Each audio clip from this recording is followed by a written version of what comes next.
So it has been a while since we last talked about Bobbi Althoff. Bobbi obviously hit it big online with her parody of mommy blogger TikTok content. Yes, I did name my daughter Richard.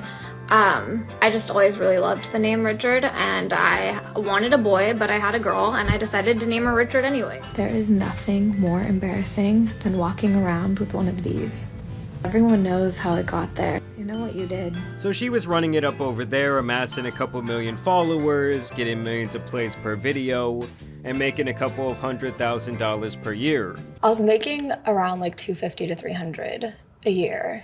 Thousand. Yeah. From brand deals on TikTok. Wow. And 250 is great and all, but it's hard to come up with content with just me every day. $250,000 a year as an annual income is great and all. Yes. It is great. It is it's great. And this is where she claims that she parlayed that fame into her podcast fame. Hi guys, welcome to the Really Good Podcast with your host Bobbi Althoff. And from episode 1, people suspected that she was an industry plant, mainly because she was immediately in bed with the 69 God, and was shortly after showing off Mark Cuban's disgusting Piggly Wigglies. You nasty ass bastard! Like, dude, you are a billionaire. You should have a personal foot washer. I believe in my podcast, so I'm trying my best. I've had a few guests, some D-list celebrities. And not only did that spark the industry plant rumors, but also within 1 week of launching her podcast, she had the top talent agency in the entire entertainment industry representing her and her brand. Landing celebrity guest after celebrity guest, it was very clear that her growth was far from organic. This was obviously something people called out immediately online, and also to her face. I know. You're not an industry plant, right? I am, but You do feel kind of planty. We do have the same manager, so is this? I know, of isn't that planted? crazy? Feels a bit planty. This is definitely you got like you Luke. got here in 5 minutes. It took me 20 years. Hey, it has been a minute. What I think industry plant is, it's like somebody that has been like that is tied to someone else in the industry and uses those connections to capitalize, and they like have zero talent. I'm not an anythinger. I don't have any talents. And she even admitted in a later interview that these comments broke her down mentally. Based on what the comments are saying, and sometimes it's just constructive criticism. It can be a little mean, but yeah, it doesn't bother me too much. And I really feel like her and the Hawk Tuah girl were basically on that same wavelength, and just as quickly as each rose, both equally as quickly fell off. I mean, at least for Hawk Tuah, she had this massive scandal that derailed her career. You know, the whole scam in your fans with no remorse thing will kind of do that to you. But as for Bobbi, I think that people really just got sick of her sarcastic, too cold to be here, one-trick pony bit. And when she would get in a room with someone like Offset who read her like a book, she would be made foolish still trying to pull this act off. You wanted to be on my podcast. Why you keep saying that cap ass shit, man? I honestly didn't even want to do this shit. I don't fucking do interviews. I'm fucking with you because they're making me. You need a little bit of seasoning.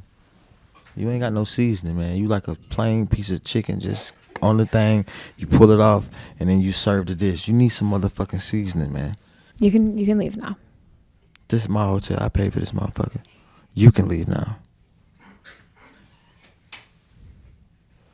Now, beyond this, the main public ridicule that she faced outside the industry plant narrative was that she broke up her family to be in social circles with famous people. You know? I flew all the way here. You did. I really do appreciate on my daughter's that. First birthday. I wasn't going to bring that up. Mm-hmm. You missed your daughter's first birthday for to be here. Dark. Regret that you'll never be able to undo. Yeah. Horrible parenting.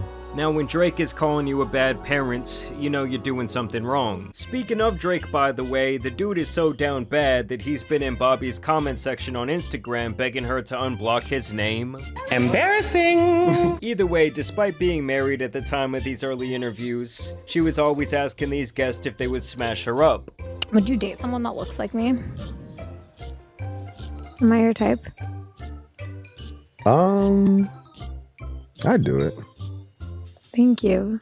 I mean, imagine being her husband seeing that shit. The guy did actually file for divorce around a month after the Drake episode dropped, leading to rumors that Drake gave her initial initiation, if you know what I mean. Obviously, after this, she would gain the reputation that she was being passed around the industry, Ryan Garcia was chasing her around the room like it was his crush on the school playground. He would later confirm them hooking up during a Twitter rant. She was seen being drunkenly carried out of clubs, and even had this really embarrassing moment when she tried to do that thing where girls soft launch the guy they're dating, only to have it backfire after the FBI, that is social media, discovered that it was some NFL player and he completely denied being with her in the first place. This caused her to crash out on TikTok.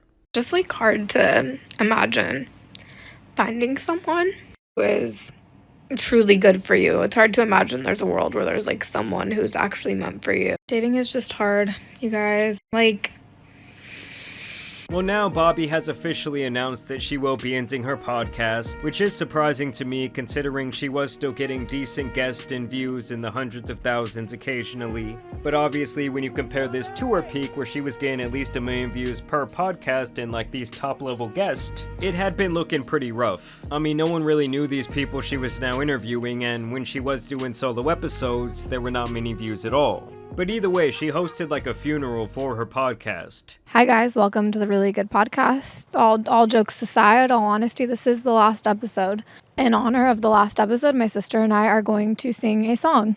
I heard there was a secret chord that David played and it pleased the Lord, but you don't really care for music, do ya? And it goes like, Hear me and hear me good, nigga. I'm here to double down. That shit is a 2-pack of ass. Yeah, I totally have no idea why this podcast fell out of favor. Now, regardless of all of that, even up until last year, someone was funneling money into her career, trying to make her a thing, trying to get her some positive PR with Business Insider and other entities that are known to take money to do interviews or think pieces on celebrities. The Really Good Podcast. She was a great podcast. She got me this house, got me the car I drive. She got me a lot of stuff, and she was really great. I really did appreciate her for the time I had with her. And she brought me a lot of memories and a lot of great guests. I will miss doing this podcast, and I will miss the money this podcast brought me. Now, over time, it has been abundantly clear that from the start this was all about money and fame to Bobbi, who straight up admitted that even when she was young, that was her main aspiration in life. Mentally decided that she made like at least $300 a year on her podcast alone, and I was like, that's what I need to do next. Like, I need a podcast. How'd you become an influencer or creator? Just wanting to make money.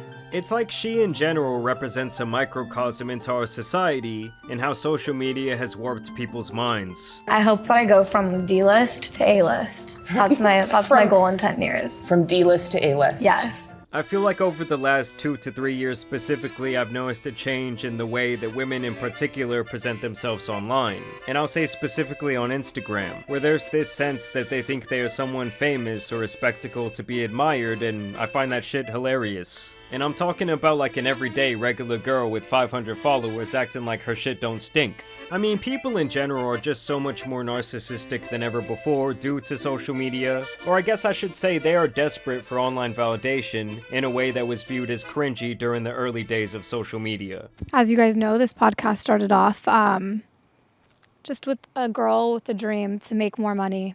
And I knew when I started that it was going to go places. I didn't know I would fall off as quickly as I did. To be honest, I did think this was going to last a bit longer. But nevertheless, it lasted a minute, and I'm proud of the accomplishments I have, and I'm pretty sad that it has to end like this, but it's okay. Thanks. I mean, hey, shout out to her for being able to acknowledge the fall off and the fact that she loves money. She did run about 10 ads in this podcast, and the entire episode in general just seemed like a money grab, where she says, remember when I did this podcast, remember when I did that podcast. And I will never forget the moment he told me that I was like unseasoned chicken.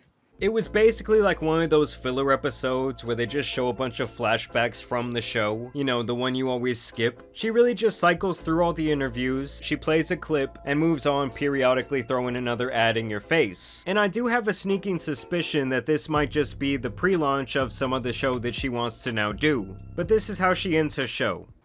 Just any final words for the podcast? She really fell off. I know it happened. People said I was falling off, and they were right. So now it's dead.